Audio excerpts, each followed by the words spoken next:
Je m'appelle Gilles Gravier, je suis directeur de l'Office de tourisme du Val d'Alos. Le Val d'Alos étant constitué de 3 sites, celui où nous nous trouvons, à La Fou, à 1800 mètres d'altitude, le village d'Alos qui est à 7 km plus en aval, et la station du Cénus qui est en vis-à-vis avec le village. Nous avons pour particularité de nous trouver dans la haute vallée du Verdon, c'est ici que la célèbre rivière prend naissance, et nous disposons en saison d'hiver de pas moins de 230 km de piste. Le domaine skiable s'appelle d'ailleurs l'Espace Lumière, parce qu'il est d'une telle variété en termes d'exposition qu'au gré de chacune des descentes, on y trouve une exposition et un ensoleillement. Alors aujourd'hui, c'est pas le bon exemple, une lumière en tous les cas qui est complémentaire et différente tout au fil de la journée. Voilà pour ce qui est de la présentation du site. Le Val d'Alos offre de nombreuses possibilités d'accueil, que ce soit pour les familles en particulier, puisque nous sommes labellisés Famille Plus. Famille Plus étant un label reconnu par le secrétariat d'État au tourisme. Donc nous sommes structurés pour recevoir les familles avec des enfants de tous âges, que ce soit des familles classiques, mais aussi des familles monoparentales ou reconstituées. Et au-delà de cet aspect familial, nous sommes également structurés pour recevoir des comités d'entreprise, des incentives ou des séminaires, puisque nous avons un certain nombre d'établissements d'accueil qui sont prédisposés à l'accueil de ce genre de groupes, puisque généralement ce sont des groupes constitués qui se rassemblent autour des comités d'entreprise ou des séminaires. Le Val d'Alos est aussi riche de sa complémentarité, puisque les sites sont complémentaires les uns avec les autres. Nous sommes une commune du parc national du Mercantour et nous bénéficions d'un environnement protégé et de ce fait de qualité, avec au-delà de cela, au-delà de la beauté de nos paysages, 300 jours de soleil par an et puis des activités nombreuses et variées. Bien entendu du ski, mais toutes les activités de glisse, une piste de luge multisaison, de la luge sur rail, des randonnées en motoneige, une école de conduite sur glace, des baptêmes de l'air en parapente, une école de speed riding. Nous avons tout un panel d'activités diverses et variées. J'oublie la patinoire et j'en oublie certainement d'autres. Tout cela, vous pouvez bien évidemment le retrouver sur notre site internet www.valdalos.com qui recense toute l'offre touristique de notre destination.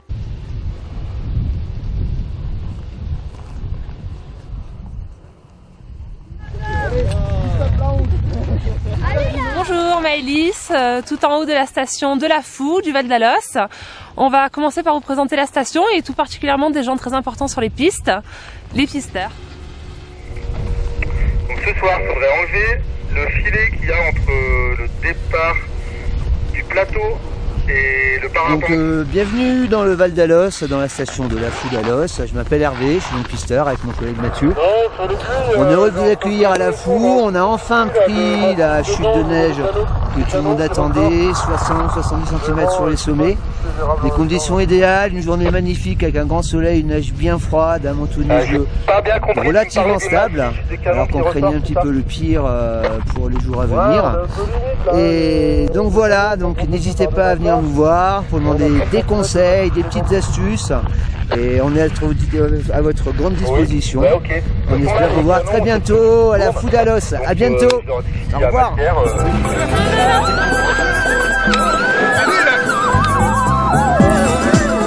Ici, sur la place principale de la station, vous pouvez voir la poste, de nombreux commerces ainsi que l'office du tourisme et bien évidemment l'école de ski. Les nombreuses boutiques de la station vous accueillent au pied des pistes. Et notamment cette boutique de location de ski et snowboard qui a sa mascotte toujours devant la vitrine. La Fou du Val d'Alost bénéficie d'une météo idéale par son enneigement, ce qui ravit évidemment les skieurs.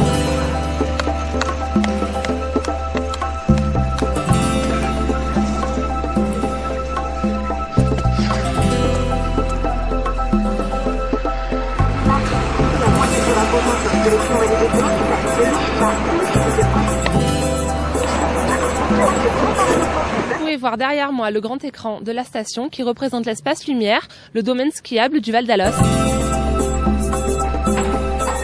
Allons à la rencontre du directeur du domaine skiable, autre personnalité importante de la station de la Fou. Je m'appelle Gérard Bracali, j'ai la charge de diriger la totalité du domaine skiable du Val d'Alost, décomposé avec le Cénus et la Fou d'Alost et la jonction espace lumière avec Pralou. Au total, plus de 200 km de pistes, avec des remontées mécaniques, avec des activités autres que le ski avec une luge 4 saisons qui nous permet d'agrémenter, je dirais, au-delà du ski, les vacances des uns et des autres. Au-delà de ça, on a aussi l'avantage d'être équipé de neige de culture qui nous permet d'ouvrir comme aujourd'hui un peu plus de domaines skiables lorsqu'il n'y a pas de neige naturelle. Des remontées mécaniques qui sont sans cesse en évolution puisque le SMVA investit chaque année un programme d'investissement qui est encore prévu pour améliorer le confort des uns et des autres. Qu'est-ce qu'on peut dire aussi, c'est notre mission essentielle est d'assurer le transport, d'assurer la descente, mais d'assurer aussi l'animation du quotidien. Notre objectif cette année a été de mettre une stratégie d'ambiance qui permet à chacun, à chacune de passer ses loisirs au mieux de cette région. Je dirais les Alpes avec le soleil en plus ou la Provence avec la neige. Mais cette ambiance-là, on la relaye au travers de la totalité du personnel saisonnier qui est là, et personnel permanent qui assure, je dirais, le lien entre l'été et l'hiver. Mais au-delà de ça, on a mis en place un nouvel outil, un service après-vente du domaine skiable qui permet d'être à jour sur le forfait, puisqu'on a des forfaits main libre, qui permet d'être à jour aussi sur pourquoi cette remontée mécanique n'a pas ouvert, pourquoi la météo nous prévoit de la neige et la neige n'est pas là. Enfin, un dialogue avec nos clients. On a l'avantage d'être dans une région où les personnes qui viennent ici sont en vacances. On a la chance de travailler là où les personnes viennent en vacances. Donc, à nous de faire le nécessaire pour justement que ce séjour de loisirs se passe pour le mieux. Voilà. Un domaine skiable avec d'autres activités pour découvrir d'autres sensations, avec les motoneiges, avec la conduite sur glace aussi, sur Alost. Des partenaires aussi, si on doute sur notre niveau de ski, on vous conseille de réserver des cours de ski sur les 2 écoles de ski qui sont en place sur le Val d'Alost.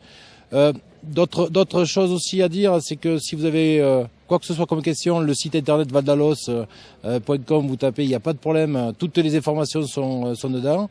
On remercie évidemment la totalité des partenaires associés. Vous voyez que l'hébergement est vraiment un pied des pistes, que l'on soit sur le Cénus, qu'on soit sur Alost ou sur la Fou d'Alost. Les partenaires associés que sont France Montagne, que sont notre syndicat Domaine Skiable de France, qui nous permet de lancer des campagnes de prévention à la sécurité, que ce soit sur les pistes ou que ce soit sur la prise des remontées mécaniques. Le Val d'Alost est ouvert, venez profiter, toutes les équipes sont en place, le soleil est bien dans les Alpes du Sud. Comme nous le disait à l'instant le directeur du domaine skiable, allons voir les dameuses. Mais avant ça, je vous amène faire un tour de luge. Donc ici, c'est le Verdon Express. Le Verdon Express, c'est une installation de luge 4 saisons, été comme hiver. Venez vous amuser entre amis ou en famille. Je vais vous montrer comment ça marche. Donc ce sont des luges biplaces pour mettre un grand à l'arrière pour s'occuper des freins et un enfant devant. Mais bien sûr, tout seul, c'est beaucoup plus sympa. Je vous laisse passer dans la luge juste derrière moi et on y va.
Au guidon. Accélérateur à droite, c'est la palette de droite. Et le frein est à gauche. Voilà, la palette de gauche.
Conduite dameuse.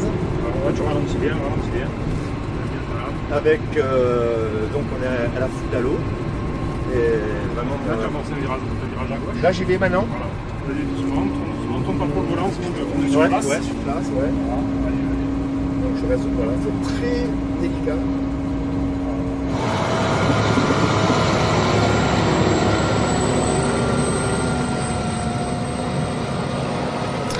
Dans le Val d'Alos, il y a le ski, mais aussi sa fameuse école de conduite sur glace.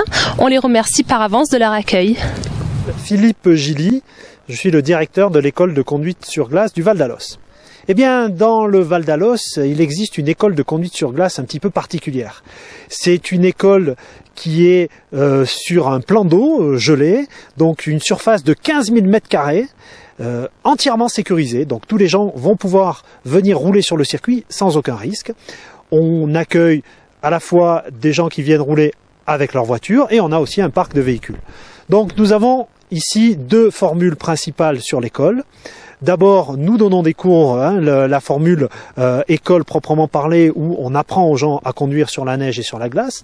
Le but du jeu, c'est de ne pas se casser la figure après. Et puis une formule un petit peu plus ludique, où les gens viennent s'amuser avec nos petits buggy. Donc là, c'est très facile, en 2 tours, on a compris comment ça marche. Et après, c'est que du bonheur, c'est accessible à tous, sans aucun prérequis, il suffit juste de savoir accélérer et tenir le volant. Eh bien, Maëlys va aujourd'hui essayer de conduire sur la glace. Donc, première leçon de conduite sur glace avec Maëlys. Alors d'abord, je vais prendre le volant, vous donner quelques petites explications, et ensuite, eh bien voilà, ça va être à vous pour votre première leçon de conduite sur glace. Bon, ben Maëlys, voilà, c'est parti. Donc on va faire notre premier tour de circuit sur, donc à l'école de conduite sur glace du Val d'Alos. Donc on a une voiture tout à fait ordinaire ici, chaussée avec des pneumatiques qui sont absolument pas adaptés à la glace, et pourtant, eh bien, on va essayer de s'en sortir. Donc on roule en seconde, dans la ligne droite, bien entendu c'est facile. Premier virage, c'est là, ça va être un petit peu compliqué. Alors contrairement à beaucoup d'idées reçues, on va s'apercevoir que pour pouvoir prendre une courbe comme celle-là, il faut d'abord très peu tourner le volant. Allez, ici, on a un petit repère sur le volant, voilà. Avec un demi-tour de volant, j'arrive à prendre ma courbe. Alors on sent la voiture qui glisse légèrement, toujours tout doucement le travail avec le volant. Une des premières, le premier défaut, le plus gros défaut qu'on retrouve chez les conducteurs, c'est l'excès de braquage. Donc voilà, là on roule tranquillement, on est à peu près à 30 à l'heure et on se rend bien compte que là, on n'a pas l'impression que cette voiture-là, on a beaucoup de difficultés à la conduire. Ouais, mais c'est peut-être pas si simple que ça. Donc, première chose, très peu de volant. Ça, c'est le b.a.-ba. Et ensuite, c'est là où ça va se compliquer un tout petit peu. Parce que sur la glace, il va se passer 2 choses. Soit la voiture, comme ici, ne tourne pas, et là, il va falloir la faire tourner. Soit, de temps en temps, on va avoir une voiture qui tourne trop. Alors, lorsque la voiture ne tourne pas, c'est ce qu'on appelle le sous-virage. Eh bien, lorsque la voiture ne tourne pas, c'est qu'elle n'a pas assez d'adhérence sur les roues avant. Et pour redonner de l'adhérence sur les roues avant, paradoxalement, eh bien, il faut freiner très légèrement. En freinant très légèrement, on appuie la voiture sur les roues avant.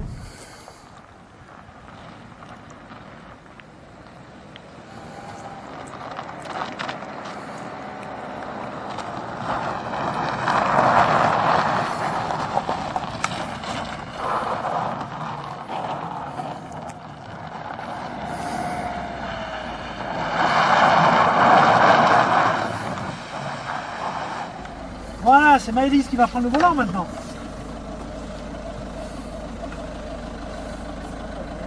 En fait, tu verras, une fois que tu as mis la seconde, tu touches plus. Tu restes en seconde tout le temps. Hein. Okay. Voilà, donc là tu démarres, première normalement, hein, voilà. Allez, ça patine hein, dès le démarrage. Hein. Voilà, donc là après, dès que tu as pris un peu d'élan, tu passes en seconde. Voilà, et là tu essaies de contourner les plots comme tu peux. Voilà, en essayant de faire ce que tu peux. Ok. Ça part. Hein. Oui, c'est sûr que... Ah ouais, surtout qu'en plus je tourne, mais... C'est sûr que quand moi j'étais au volant, tu dis tiens, il glisse pas. Et maintenant que toi tu es au volant, tu dis ah mais oui, mais c'est plus pareil.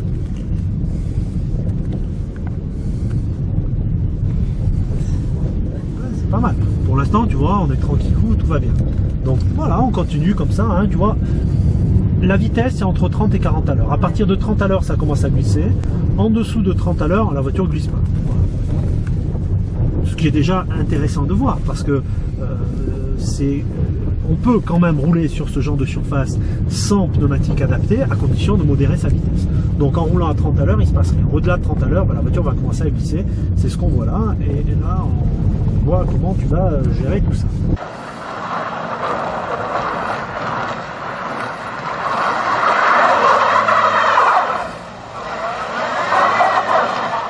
Donc là, pour l'instant, très bien. Allez. Donc on va se passer encore ce virage là. Et puis on va commencer à essayer de comprendre pourquoi à un moment donné, c'est pas mal. Ça ne veut pas tourner, hein? Alors tu as vu que ta voiture elle tourne pas. Non. D'accord? Tu tournes ton volant et la voiture tourne pas. Et là c'est ce que je t'ai dit tout à l'heure. La voiture ne tourne pas parce que sur l'avant, les roues avant, elles n'ont pas assez d'adhérence, donc elles glissent. Et bien pour donner un petit peu d'adhérence aux roues avant, il suffit que tu lèves le pied de l'accélérateur et tu freines très légèrement. Tout petit peu. Parce que si tu freines fort, ça va pas. Hein. Non, ouais. Et en freinant un tout petit peu, tu vas avoir la voiture qui s'appuie sur les roues avant et elle va se mettre à tourner tout simplement.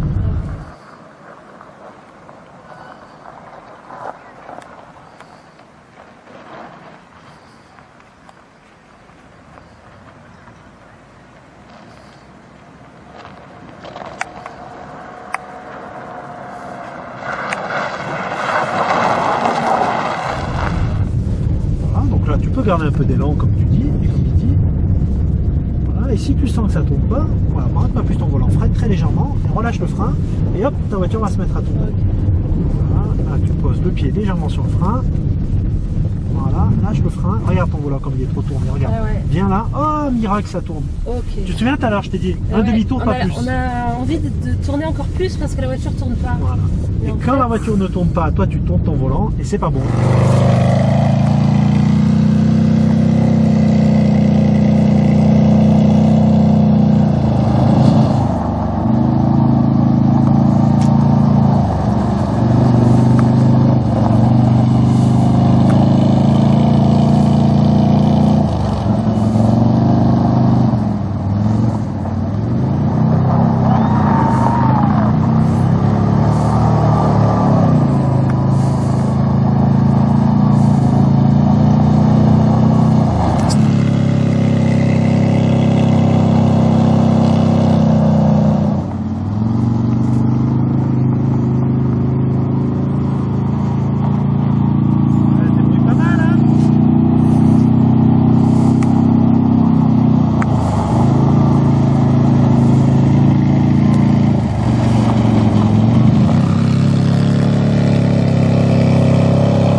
couvert quelques distances plus à la foule. Presque tout, hein, ils ont pu damer.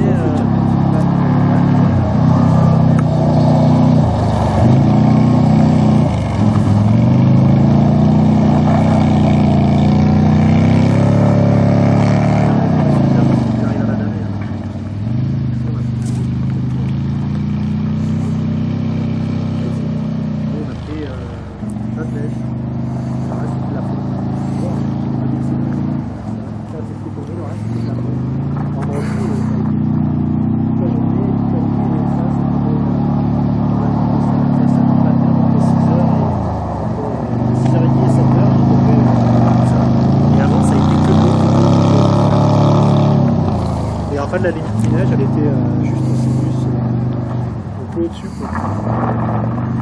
au milieu des champs.